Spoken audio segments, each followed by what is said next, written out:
Afternoon. We're at the New Bedford Museum of Glass. It is Sunday, July 5th, the year 2020. My name is Kirk Nelson. I'm the Executive Director of the New Bedford Museum of Glass. I'm here today with my dad, Ross Nelson, a veteran collector of many decades. And today we're going to talk a little bit about sandwich glass, one of Dad's favorites over the years.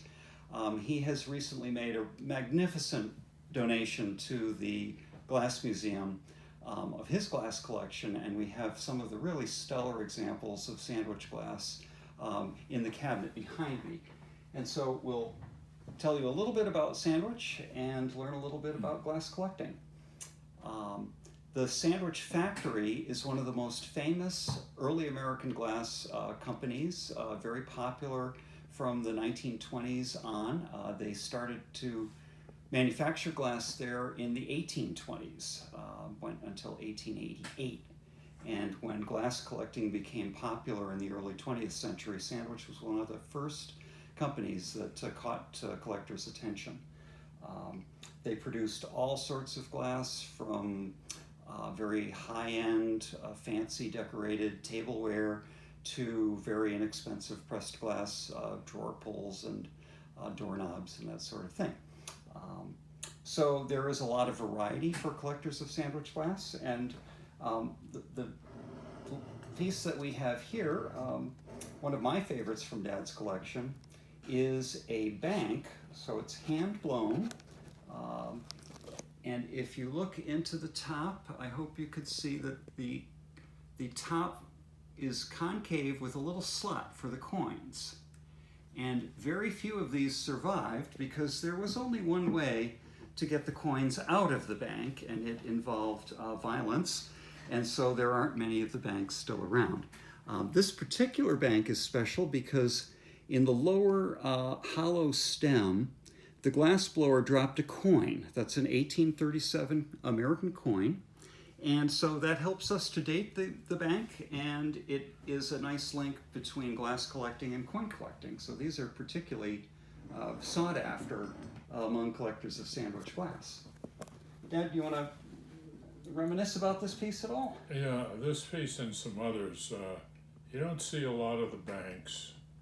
They're sometimes in green, sometimes in blue, and sometimes just plain.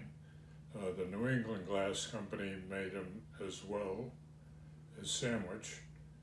And this particular one we bought at an auction in Massachusetts.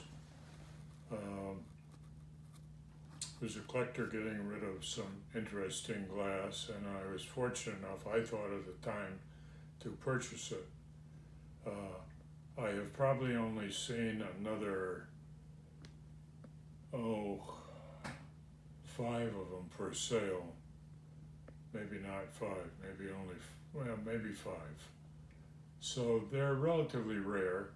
Supposedly they were made by the glass blower to show his skill in making them, and probably to give a nice little gift to a son or daughter in the family. Mm-hmm. But it was interesting to get it, fun to get it, and I've enjoyed it for quite a while. Well, we're thrilled to have it here in New Bedford to share with visitors to the Glass Museum.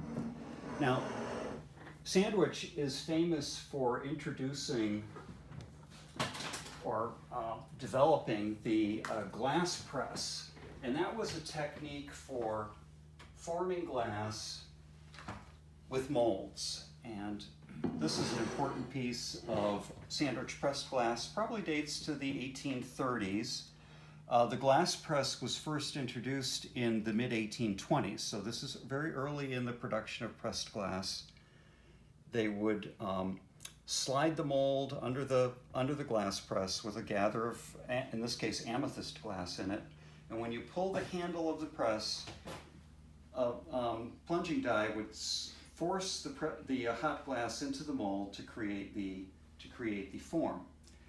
In the 1830s, the presses were not powerful enough to press this in a single operation from a single mold.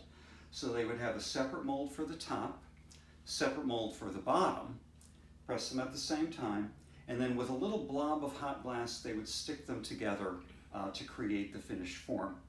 They call that a wafer, and hopefully the camera can pick up this little blob of hot glass that's joining the two together. When sandwich glass became a very popular collectible in the 1920s and the prices started to shoot up, it was reproduced extensively. Many of these pieces, not this particular form, but examples of sandwich glass, but they didn't use the two-part molds. So in a reproduction, you can follow the mold line all the way down over the little bump there and down the foot where the mold would be opened up to remove the piece from the mold. So this is called the Princess Feather pattern, and a great rarity in color. I might add that they made it in blue, green, and yellow or canary. Yeah. And I'm not sure they ever made a clear one, but they might have. You do see them clear. Yeah. I think there are only three or four known. The green are probably. Green is a dream. I haven't seen a green one yet. I like to think there might be one out there. Okay. Well, maybe I'm wrong. Collector's dream. I bought this out in Cincinnati. Through the mail, I received a catalog. It's just ways you get stuff and you go around, you travel a lot. And this happened to be in their catalog with a lot of other real rare sandwich glass. But Renee and I, my wife and I, went out, slept next to the river with the tugs pushing their way back and forth up the river all night.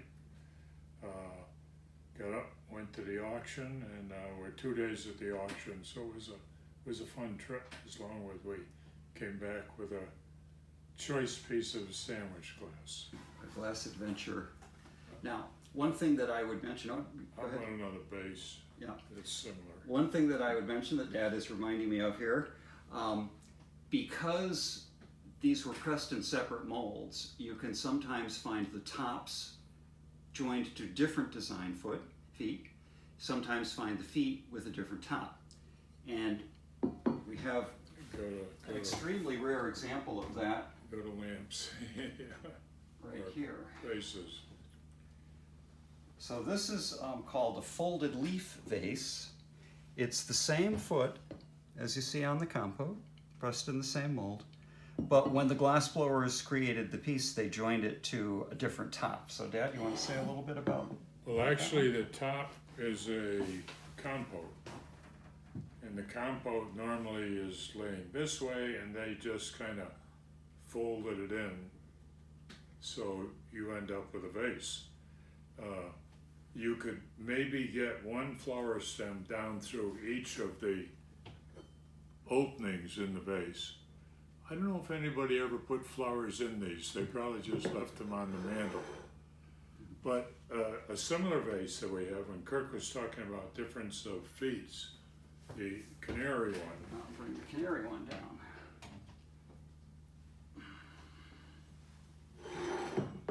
Now the canary one is the same top, folded in pretty much the same way.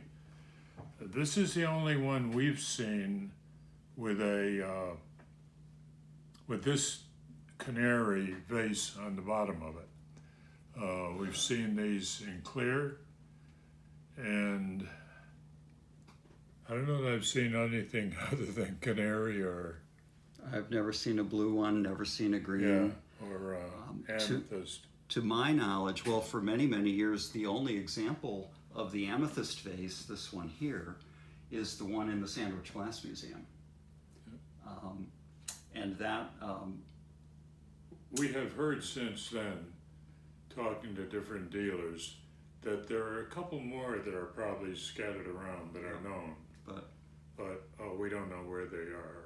So these are what direction? extreme rarities in early sandwich glass. These probably date to the 1840s.